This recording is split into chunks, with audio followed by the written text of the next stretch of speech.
Assyria, the Iron Empire of fire and memory. Before the glory of Rome, before the strategy of Persia or the mystique of Babylon, there was Assyria, a civilization that rose like a storm from the northern plains of Mesopotamia and forged the world's first true military superpower. To speak of Assyria is to enter a world where ironclad discipline, divine kingship, and state terror were not only the instruments of control, but the engines of innovation. At its height, Assyria was the unchallenged master of the ancient Near East. And yet, it left behind not just tales of cruelty, but blueprints for empire, archives of learning, and images of startling sophistication carved into stone. Let us walk into the heart of a civilization that burned bright with both brilliance and brutality, where kings were poets and executioners, and where every battle, every building, every word etched into clay served one ultimate purpose: to make the name of Assyria eternal. The roots of the storm. From Ashur to empire. The story begins in the city of Ashur, rising above the banks of the Tigris sometime around 2000 BCE. At first, Assyria was merely a trading outpost, a city dedicated to its namesake god, Ashur. It thrived not on conquest but commerce, sending caravans of tin and textiles deep into Anatolia. But the character of the Assyrians changed with time. As they interacted with Babylonian scribes, Hittite warriors, and Amorite rulers, they began to dream of more than just trade. The god Ashur, once a city protector, evolved into a warrior deity, demanding expansion. Kings became his servants, not for wealth or glory, but for cosmic order. War as ritual, rule as destiny. By the 14th century BCE, Assyria began to assert its military and political muscle. But it was during the Neo-Assyrian period, c. 900 to 612 BCE, that the empire transformed into a military-industrial machine, more efficient, more ruthless, and more systematized than anything the world had seen. Under kings such as Ashurnasirpal II, Tiglath-Pileser III, Sargon II, Sennacherib, and Ashurbanipal, Assyria expanded through sheer force and bureaucratic control.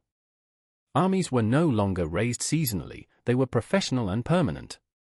Units were specialized: infantry, cavalry, archers, siege engineers. Iron replaced bronze, and the Assyrians became the undisputed masters of siege warfare. Cities that resisted were besieged, starved, and annihilated. Survivors were marched into exile, mass deportations that scattered rebellious peoples across the empire, weakening ethnic identities and turning them into economic assets. But this was not mindless violence. To the Assyrian mind, warfare was a form of sacred duty. Their kings justified brutality not as cruelty, but as divine justice, purging the world of chaos in the name of Ashur. Palaces of power, propaganda in stone. Assyrian kings did not rely on memory alone. They monumentalized their triumphs, turning palace walls into visual epics. Reliefs in Kalhu, Nimrud, Disharukin, Khorsabad, and Nineveh depicted lion hunts, parades of tribute, battles, executions, and religious processions. These were not idle decorations, they were state propaganda of the highest order. The king was always portrayed larger than life, perfect in form, unchallenged in power. Enemies were depicted in humiliating poses. Scenes of impalement and flaying were not hidden, they were displayed in throne rooms as warnings. This was psychological warfare carved in stone, a visual gospel of dominance that replaced words with eternal images. The machinery of governance and empire. Yet Assyria was not merely a kingdom of blood and steel. It was a complex and highly organized state. It relied on a system of governors, tax collectors, scribes, and couriers, all trained to ensure the efficient flow of tribute, intelligence, and orders. Roads and canals were built across the empire. Cities were repopulated with skilled laborers. Markets thrived under royal protection. The official language, Akkadian, was spread and standardized. Later, Aramaic became the lingua franca of administration, foreshadowing even broader cultural shifts across the Near East. Temples and shrines, too, were integrated into the administrative machine. The king's religious duties were inseparable from his political responsibilities. Ashurbanipal, the scholar king and the library of Nineveh. Perhaps no Assyrian ruler better embodied the paradox of empire than Ashurbanipal, r. 668 to 627 BCE.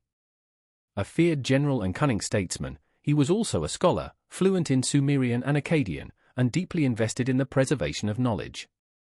He created one of the world's first great libraries in the city of Nineveh, an archive of over 30,000 clay tablets, including medical texts, omens, rituals, and the complete version of the Epic of Gilgamesh.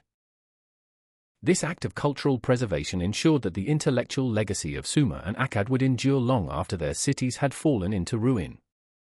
Ashurbanipal saw himself not only as a ruler but as a guardian of wisdom, an emperor of both empire and mind.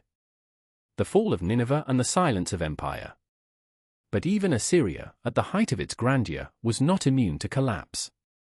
Its harsh policies created enemies too numerous to contain. In 612 BCE, a coalition of Babylonians, Medes, and Scythians laid siege to Nineveh. The city, once invincible, burned for days. Its fall was so complete that for centuries, its very location was forgotten. The dust swallowed its walls, and its myths were retold by its enemies, painting Assyria as a cautionary tale of hubris and cruelty. Legacy beyond terror. Today, it is easy to remember Assyria for its iron grip, its skull-strewn battlefields, and its ruthless kings. But that is only half the story. The Assyrians left behind a model of imperial bureaucracy that would inspire Persia, Rome, and modern nations. Techniques of military organization and intelligence gathering that became statecraft. A deep archival culture, preserving thousands of years of Mesopotamian knowledge. Innovations in art, engineering, architecture, and diplomacy. Their downfall was spectacular. But their legacy is indelible. Assyria reminds us that civilization is not always gentle, and that power, to endure, must be more than might, it must be meaning.